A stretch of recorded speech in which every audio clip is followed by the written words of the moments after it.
waxay yidhahdeen ninkaagan waxaa tahay nin argagixisa cilaaqad weyn la leh waad caawinaysaa madaxdoodii ayaad la kulantay marka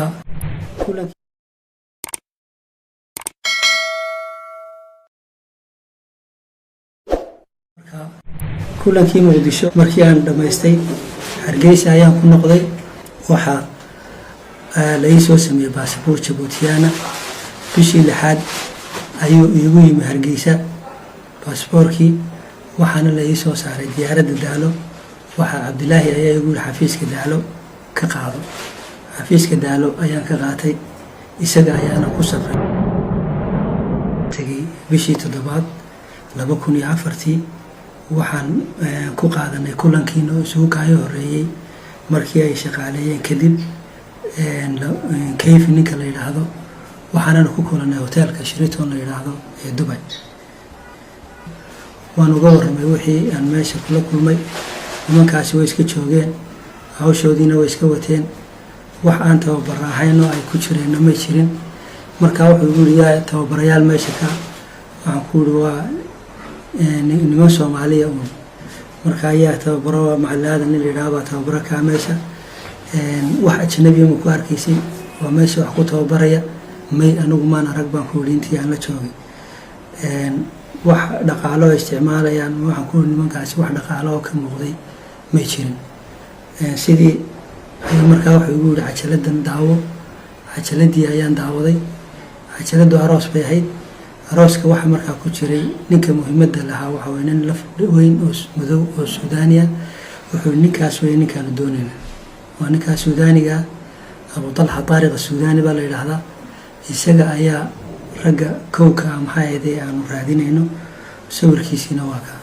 kuwa kalena waan soo raadinaynaa markaan helo ku tusayna marka wuxuu siiyay 600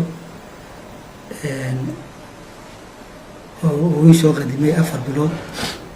4 bilood mar buu siin jiray iyo safarkii Muqdisho oo $400 ahaa iyo safarkii Dubai oo $700 ahaa lacagtiisii buu siiyay sidii baan maxay ahayd kaga soo noqday xiriirkii kale internetka ayaa iska wadanay waxa uu soo diri jiray liisas oo dadka Soomaalida ee Pakistan iyo Afghanistan iyo tagay iyo dalka gudihiisa raga jooga marka wuxuu oran jiray wixii imaka involved ku ah jihadka ee ku jira nimankaas dagaalamaya oo noo soo calaamadi waxaan ku noqday maxay hayday waxaan markaa u qalqaashay safarkii Dubai waxaan tagay Dubai waxaan ku kulanay Kevin hotel Safir la yiraahdo ayuu igu la ballamay halkii baan ugu tagay waxaan markaa iga waraystay Muqdisho waxaan ku yiri xaaladdu waa iska caadi nimankaasi waxaan tababarahay oo ay ku jiraan soo far ma jirto deen fikirka ay nasriyaan oo dadka uu qaato ayuun bay ka shaqaynayaan laakiin wax dhib oo kale cid ku hayaan ma jirto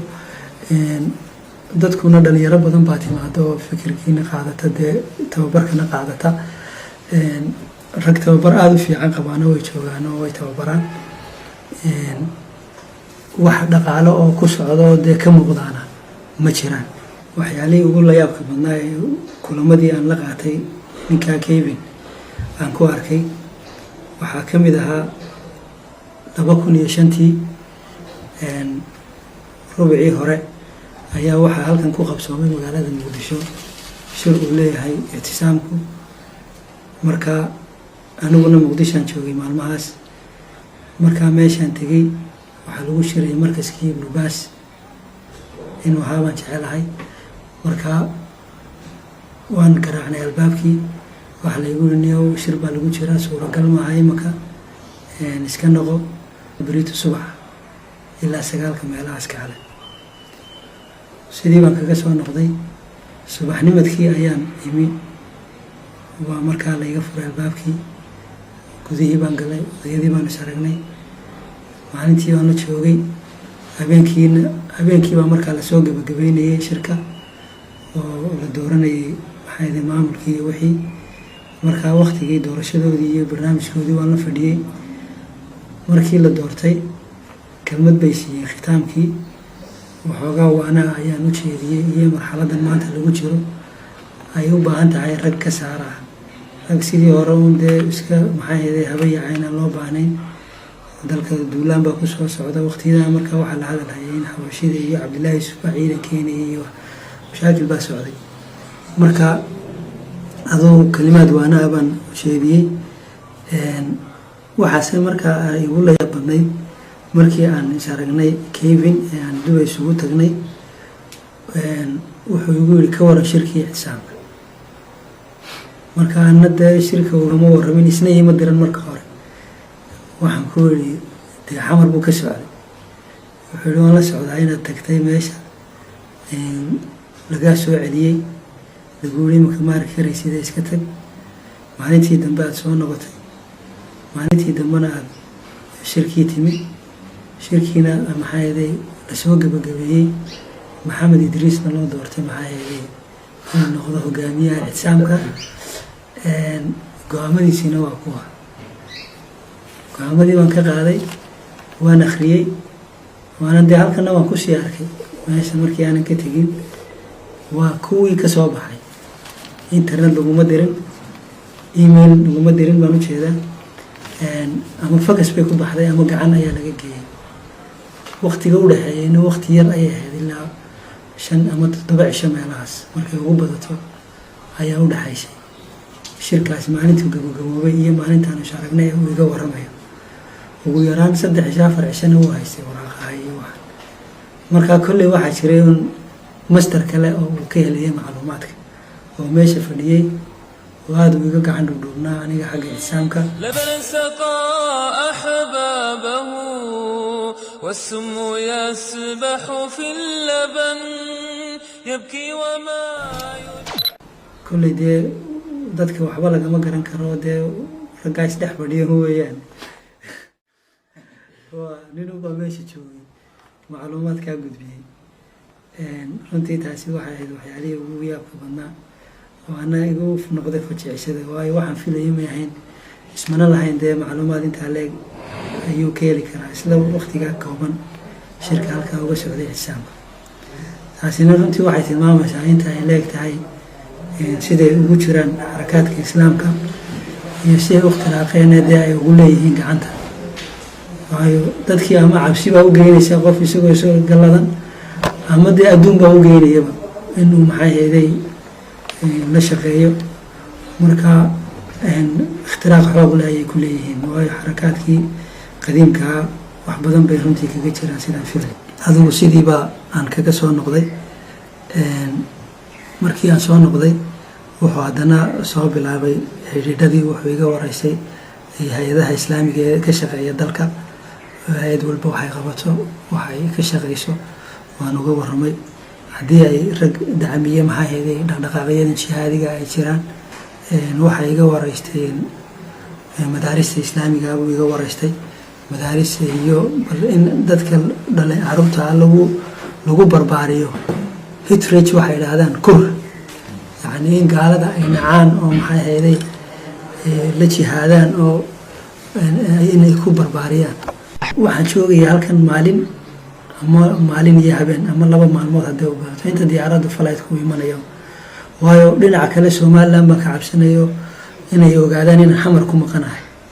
ayaan iska ilaalinay iyaguna dee xaggaas iga ilaashanayeen oo xamar buu tagay ninkii ayay waayo xiriirkan kale qoladan aan la leeyahay marka iyagu waxba kama ogeyn sidii baan maxay hayday ku tagay Hargeysa wax yar baan joogay kadibna waxaan noqday 2005 weeye markaas rubicii hore 4 bilood ee hore waxaan ku noqday Dubai waan ku balansanay Kevin waxaan ku kulanay hotel la yiraahdo maxaa yeelay Al Hayat Regency oo Dubai ku yaala ayaan isku aragnay waxa markaas uu ii keenay sawir oo leeyahay macallin aadan marka waan uga warramo waxaan ku nin caalimo waana nin maxaa yeelay tababar aad u sareeya aqoon badan uma lihi laakiin waxaan ku yiri waa nin caalima iyagoo aqoontaa leh maxay u galayaan hawshan buu yiri markaasaan waxaan ku yiri dawaa waxay ku qanceen qofku fikirku ku qaniyo mabda uu aamino iyo wuxuu diin ka dhiganayo uu dee ku dagaalamaya. marka waxa ma sida dadka kale ayar iska shaqaystaan oo maxay ahayd hawlahooda iska wataan buu yiri. marka waxaan fulinay hawlaha way shaqaysan karaan, awal way shaqaysanayeen, dhaqaale ku filana way heli karaan, laakiin dee way iskaga tageenoo weydinka dee usaamaha raadinaysaanba balaayin buu ka tegay oo waa ka ayaga ku jira.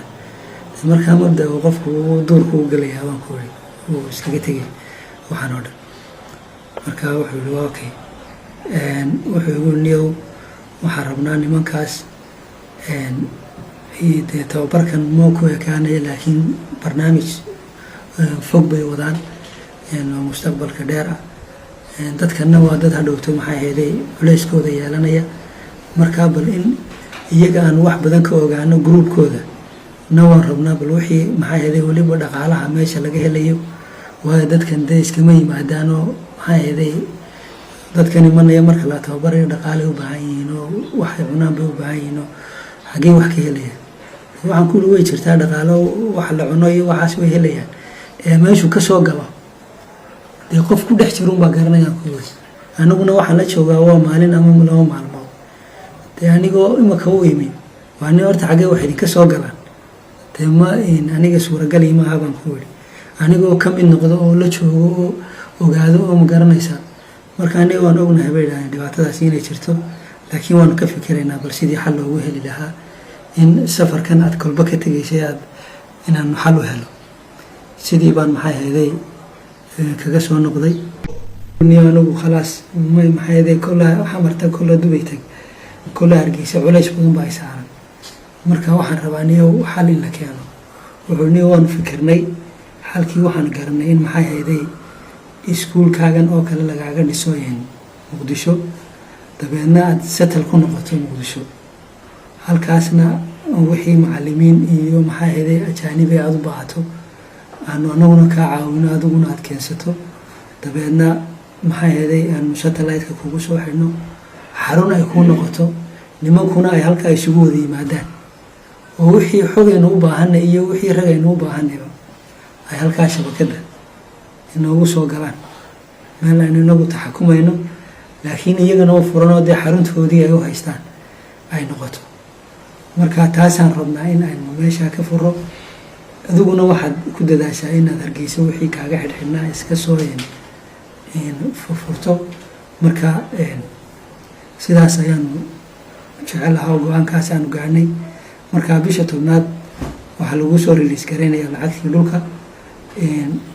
sanadkan bilowgiisaba 2006 in aad iskuulkaa dhammaystirto oo aad qalabkiisii wixiisoo dhan ayaanu ka shaqaynaynaa. markaa saas aynoo ballana buu yidhi waa hagaag baan ku yiri. laptop ayay iibiyeen. laptopka waxay igu yidhaahdeen soo qaad bay igu yidhaahdeen laptopkii. markaa waan u geeyey, waxay igu yidhaahdeen system baanu ku rakibaynaa. systemkaa markaa sida loo isticmaalaya waanu ku tusaynaa. waxa weeye ka shaqaysiintiisu waxay bilaabaysaa markaad xamar u soo wareegto ayaanu ku dhaqaajinaynaa. marka wuxuu ahaa system satellite-ka ku xidhan, backup buu lahaa, cajalad CD inta la geliyo ayuu maxay ahayd marka waxa meelaha yarar ka shidmo baalo marka la shido ayaa la taabanayaa, wuxuu kuu soo saarayaa barnaamij. marka systemkaasi markuu furno aad furto, dabeedna waxaad gelaysaa backup program, uploading iyo downloading buu leeyahay. waxna waad ku diraysaa, waxna waad ka soo dejinaysaa. marka systemkaasi wuxuu kuu shaqaynayaa bay yidhaahdeen markaad xamar u soo wareegto. intaa kale emailkaagii baad sii isticmaalaysaa. fiican oo loo isticmaalo xagga samafalka, laakiin haddana dowladuhu waxay u isticmaalaan khita istikhbaariya ama kafar bay uga dhigtaan howlo sirdoon ah oo inay ku helaan macluumaad dalka ay hay-adoodu ka shaqaynayso. marka hay-adaha waxaa jira qaar dowladahooda toos ugu xidhan oo iyagu hay-ado dowladeed ah, dacmigana ka hela dowladdaas ay u abtirsadaan. haddii aan wax ka tilmaamo, kuwaasi waxay u badan yihiin international NGOska kuwa la yidhaahdo hay-adaha munadamaat alcaalamiya غeyr alxukuumiya. waxaa ka mid ah Oxfam oo kale, waa hay-ad ingiriiska ayay ula shaqeysaa, waana hay-adaha runtii aada uga shaqeeya Somaliland, iyadoo u shaqeynaysa arrimaha insaaniga ayaa waxaa jooga rag maxay ahayd sirdoona ayaa ka shaqeynaya oo iyaguna barnaamijyada kale ee sirdoonka ingiriisku ka rabaan Somaliland ka howlgala. waxaa ka mid ah Hallo Trust baa ka mid ah, waa hay-ad miinabaad, laakiin saraakiil sirdoon iyo ciidanka ingiriiska baa ka shaqeeya. hay-adahaasi waxa ay yihiin shakl al-insaani, laakiin ay uga hooseeyaan barnaamijyo kale. marka hay-adahaas dowladaha ku xidhan waxaa ka mid ah Oxfamtaas, Hallo Trust oo ingiriisa, iyo maxay demining group DRG oo la yidhaahdo oo Danisha ama Denmark ku xidhan. waxaa kuu soo raaca hay-adahan waxaa jira iyaduna IRC oo hay-ad Maraykan weeye, International Rescue Committee baa la yidhaahdaa. iyaduna barnaamijyada Maraykanka iyo howlihiisa wax badan ayay qidaa u sameysaa. waayo USAID waa hay-ad la yaqaano oo macruufa, waa hay-ad dawliya oo runtii Maraykanka lagu yaqaano, laakiin IRC-da iyo Care International USA iyo cidima taqaano. yacni waa hay-ado uu u shaqeeya Maraykanka, laakiin shakli insaaniya ku shaqeynaya. waxaa kaloo markaa jira hay-adaha UN-ta. runtii hay-adaha UN-ta dawaa la yidhaha wax UN ka shaqeeya international community-ga rag baa iskale, raggaasunba u shaqeeyaan. waa ama siyada Maraykanka ama kuwan ingiriiska, ama waa hay-adaha sirdoonka iyo dawligunba u shaqeeyaan. iyagay qidaa u yihiin, iyaga ayaa ka dhex fuliya iyagoo shakli umamiya u isticmaalaya. waxaan waxay ka taabano cilaaqada Maraykanka iyo siyada Maraykanka iyo Somaliland. Somaliland runtii waa meel runtii khasb u ah sirdoonka caalamiga. waxaa toos gacanta ugu haya sirdoonka ingiriiska. CIA-duna si indirect ayay gacan ugu leedahay. xagga dacmiga iyo dhaqaalaha iyo waxsiinta sirdoonka Somaliland waxaa loo soo mariyaa kuwa ingiriiska, oo ingiriiska ayaa dacmi toosa siiya. CIA-du iyagu toos uma dacmiyaan, waayo Somaliland xiriir ka ingiriiska oo kale kama dhexeeya qaraabada ah. qaraabo isticmaar baa ka dhexeysa maxaa yeelay Somaliland iyo ingiriiska. marka wixii cilaaqa ay leeyihiin ingiriiska ayay soo mariyaan, iyaga ayay maxaa yeelay u isticmaalaan. marka ay iyagu doonayaan wax yani direct contact يعني شخصي ما يسعى لا سوى حريران وحاسان كارب ما يكون. لكن انت بدن علاقة ذو علاقة غير مباشرة وعبر مخابرات البريطانية أي كذا شقية. وانا دعميان دعم قاسي لكن وحو صومرا إنجليز كنا رنتي دعم هذا اللعانة أي سيان كل جاوين ويقول سيان وعفر $1,000,000 أيوه ويسانية دي سووا تلكلين ويعني سنة دول بو ويران لباتن قاري أما دوري لباتن قاري أي سيان سردون كسومالا waxay siiyaan tadriibaad fara badan oo ama Nairobi safaaradooda ama Nairobi in Addis safaaradooda lagu bixiyo oo dad inta la qaado lagu soo tadriibiyo